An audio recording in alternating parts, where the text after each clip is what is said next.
So everybody has a commute to their job.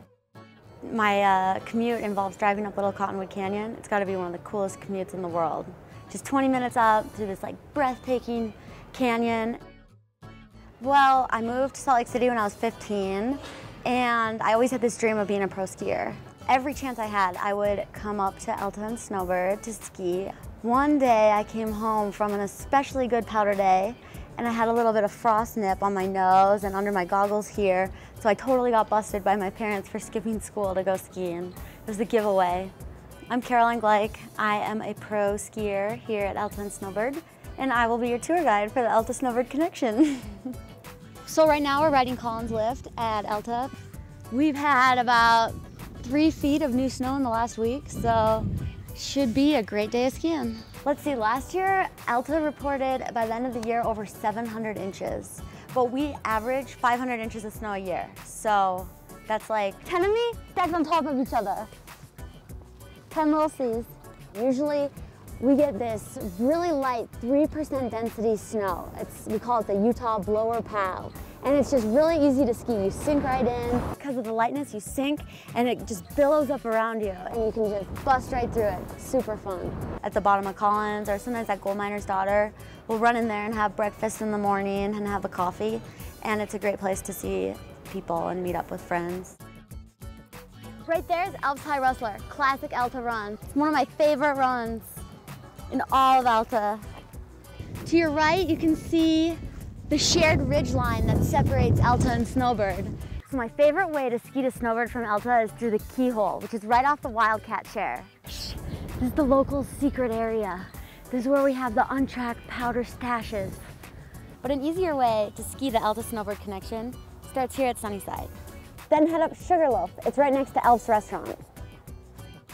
After 3 p.m. on the Sunnyside lift, they have free skiing for anybody most days of the year.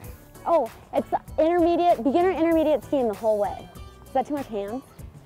One of the coolest things about AltaSnowbird being connected is that it's so big, it feels like a European resort. So just get off Sugarloaf and ski right over to the Interconnect gate. This is the AltaBird border crossing. Is it okay if I go through? Sure. All right, cool. Alta, Snowbird. Skiing with my family is really important. Every Sunday, my dad and I like to ski together, and he's almost 80. He'll be 80 in May, and so he doesn't necessarily want to ski like the super steep stuff that I like to ski, but what's really nice about being up here is that I can ski the steeper pitches and send him down the groomer, and they all kind of funnel in together. So I can watch him ski, and he can watch me, and then we can still ski the rest of the run together, and we can be together, and not necessarily, if he wants to go on the steeper stuff, he can, but he doesn't have to. On the way to the tram, here at beautiful Snowbird. There's our boat. This is kind of like the beach of Snowbird. The plaza at Snowbird at the end of the day is kind of just like a big party. Everyone's kind of hanging out, eating a sandwich, drinking a beer, soaking up some sun, and it's just super fun. Just a great place to see everybody. The great thing about the tram at Snowbird is that it just takes you right to the top. One lift, and then bam, you have like so many options on the way down. Drops you off right in the middle. When skiing back to Alta from Snowbird, I like to drop into Mineral Basin and ski Powder Paradise. My favorite powder days up here are when it's snowing, like so unbelievably hard that your track gets filled in every run, and we call those free refills. Those are my favorite. The easier way to get to Alta from Snowbird is on the Peruvian Express chair. From the top of Peruvian Express, you want to head through the tunnel, but you got to get there before it closes at 3:30. Once you come through the tunnel, you just ski down to Baldy Express, take that chairlift, and boom, back at Alta. Voila! Completing the Euro experience. If you miss the chair back, you can always take the bus. Oh, sweet, and it honked at me. I love snowboarders, love them, but you can't come to Alta if you're on a snowboard. You have to stay at Snowbird. There's so many photographers and filmmakers and pro athletes, skiers and snowboarders that base themselves out of Alta and Snowbird because it's just so easy to do what we need to do. We have the snowfall, the terrain, the bluebird days, the long season. When we have to leave the Wasatch to go on a trip somewhere, the airport's super close.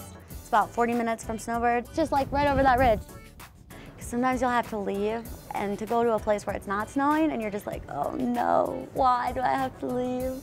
Doing photo shoots is a lot of work. People don't realize how much goes into that. But I mean, it's not really like the normal powder day experience when you're shooting photos. Because you have to, yeah, you hike a lot and you get up really early. This is not a career path for people who don't like mornings. You have to love mornings. Bam. It's hard to tell it's me, but it is. It's a great workout. We do a lot of hiking through really deep snow, and we also get some special privileges, so it makes the hard work pay off.